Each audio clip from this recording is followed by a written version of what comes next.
হাজ্জাজ বিন ইউসুফ ইসলামের ইতিহাসে সবচেয়ে রহস্যময় এক চরিত্রের নাম। উমাইয়া খেলাফতের সবচেয়ে প্রভাবশালী এই মন্ত্রীর হাত রঞ্জিত হয়েছিল রাসূল সাল্লাল্লাহু আলাইহি সাল্লামের সাহাবার রক্তে।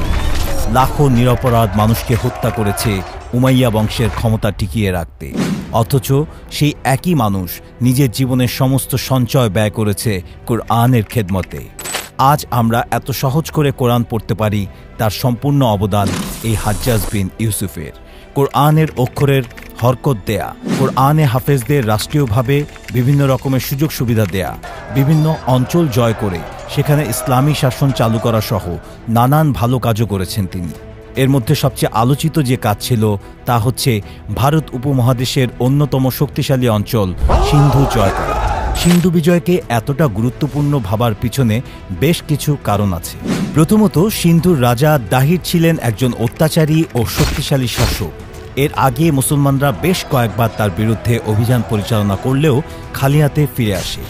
বেশ কয়েকবার মুসলমানদের হারানোর ফলে তার সাহস অতিমাত্রায় বৃদ্ধি পায় এবং সে মুসলমানদের যে কোনো যাত্রীবাহী কিংবা পণ্যবাহী জাহাজ তার সীমানায় দেখলেই লুটপাট করত এবং যাত্রীদের হত্যা করত। সুতরাং তাকে শায়েস্তা করা মুসলিম শাসকদের জন্য খুবই প্রয়োজন হয়ে উঠেছিল। দ্বিতীয়ত, সিন্ধু বিজয়ের ফলে উপমহাদেশে ইসলামের প্রচারের এবং ইসলামী শাসন জারি করার রাস্তা উন্মুক্ত হয়ে যায়। এ সমস্ত কারণে হাজ্জাজের পাঠানো বাহিনীর সিন্ধু বিজয়কে ঐতিহাসিকগণ হাজ্জাজের অন্যতম সফল কীর্তি হিসেবে উল্লেখ করেন। তবে অত্যাচারী শাসক দাহিরকে পরাজিত করে সিন্ধুতে ইসলামের পতাকা উত্তোলন করার রাস্তাটা মোটেও সহজ ছিল না, কেননা এর আগেও মুসলমানদের বেশ কয়েকটি দল সিন্ধুতে অভিযান করেও কোনো সাফল্য পায়নি। কিন্তু সেবার মাত্র 17 বছরের এক তরুণের নেতৃত্বে মুসলমানরা সিন্ধু জয় করে। সময় নষ্ট না করে চলুন জেনে নেওয়া যাক সিন্ধু বিজয়ের ইতিহাস। সময়ের পাতায় তখন 711 সাল। মুসলিম বিশ্বের ক্ষমতায় ছিলেন উমাইয়া বংশের শাসক ওয়ালিদ বিন আব্দুল মালিক, আর তার সবচেয়ে বিশ্বস্ত এবং শক্তিশালী গভর্নর ছিলেন ইরাকের শাসক এবং প্রতিরক্ষা মন্ত্রী হাজ্জাজ বিন ইউসুফ। ওয়ালিদ তখন মুসলিম বিশ্বের সীমানা বৃদ্ধির লক্ষ্যে বিভিন্ন অঞ্চলে সৈন্যবাহিনী প্রেরণ করেছিলেন, যার দিক নির্দেশনা এবং রণকৌশল নির্ধারণ করে দেওয়ার দায়িত্ব ছিল হাজ্জাজের উপর। হাজ্জাজের দক্ষ নেতৃত্বে মুসলমানরা ইউরোপ, আফ্রিকা সহ বিশ্বের বিভিন্ন অঞ্চলে ইসলামের পতাকা উত্তোলন করেছিল। হাজ্জাজ সে সময় সোভিয়েত ইউনিয়নের সবচেয়ে গুরুত্বপূর্ণ শহর বুখারায় অভিযান চালানোর প্রস্তুতি নিচ্ছিল। ঠিক এমন সময় জুবায়ের নামের এক তরুণ এসে হাজির হয় হাজ্জাজের দরবারে। সাথে নিয়ে আসে এক হৃদয়স্পর্শী চিঠি। চিঠিটি লিখেছিলেন একজন নারী।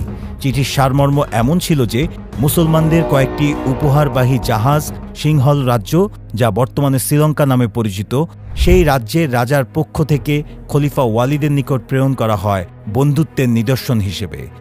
জাহাজগুলো সিন্ধুর দেবল বন্দরের নিকট যাওয়া মাত্রই রাজা দাহিরের সৈন্যবাহিনী জলদস্যু রূপে জাহাজে আক্রমণ করে এবং সকল মালামাল লুটপাট করে।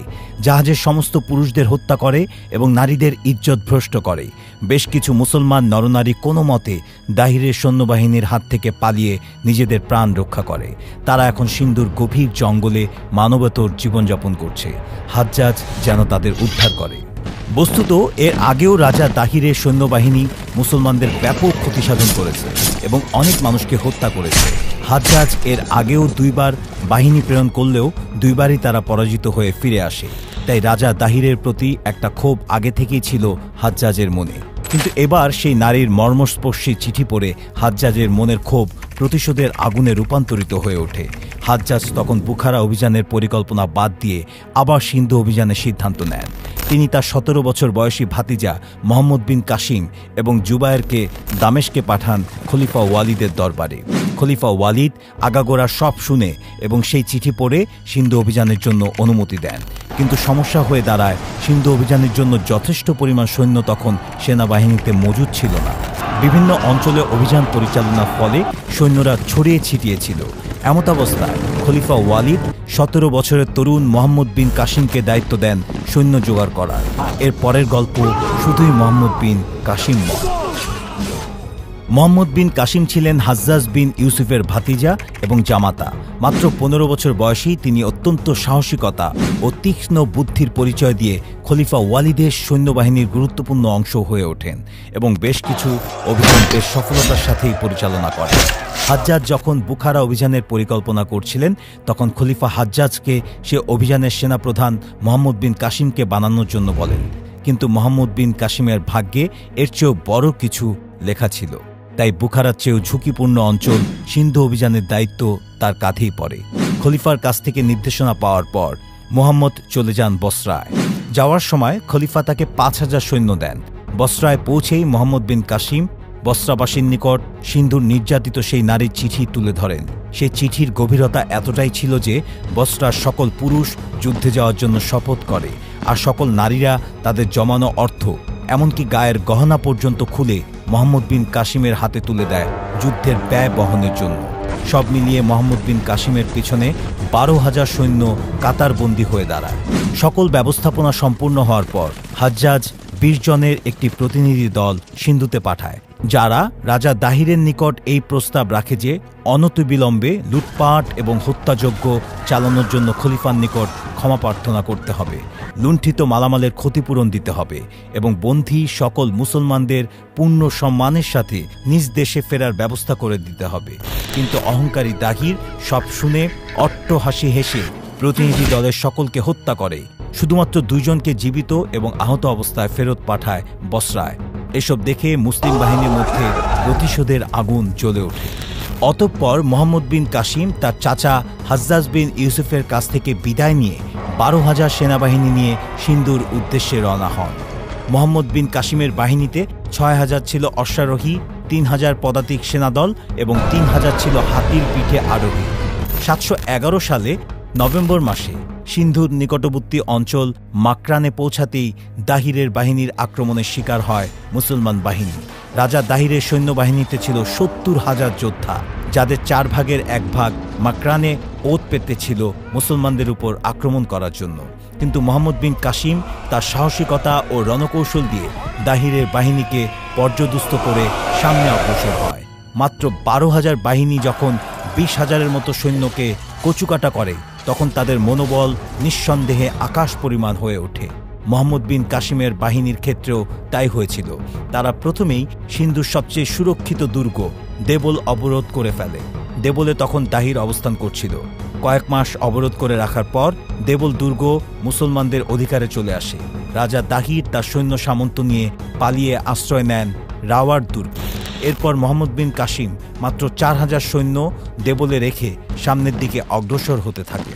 রাজা দাহিরের উপরে স্থানীয় বৌদ্ধদের ব্যাপক ক্ষোভ ছিল, কেননা দাহির শুধুমাত্র মুসলমানদের উপর অত্যাচার করতেন এমন না, নির্বিচারে সকল প্রজার উপরেই তার জুলুমের হাতিয়ার চলমান ছিল। মুহাম্মদ বিন কাসিমের এই অভিযানে তারা স্বস্তির নিঃশ্বাস ফেলেন। জেট, মেট ও বৌদ্ধ সৈন্যরাও যোগ দেয় মুহাম্মদের দলে। আবার অনেক হিন্দু সৈন্য রাজা দাহিরের বিরুদ্ধে বিদ্রোহ করে মুহাম্মদের সৈন্যদের সাথে যোগদান করে। কাজেই মুহাম্মদ বিন কাসিম মাত্র ১২,০০০ সৈন্য নিয়ে যাত্রা শুরু করলেও ক্রমান্বয়ে সেই সৈন্য সংখ্যা বাড়তে থাকে। স্থানীয় সৈন্যদের সাহায্যে প্রায় বিনা যুদ্ধে বহু এলাকা জয় করতে থাকেন তিনি।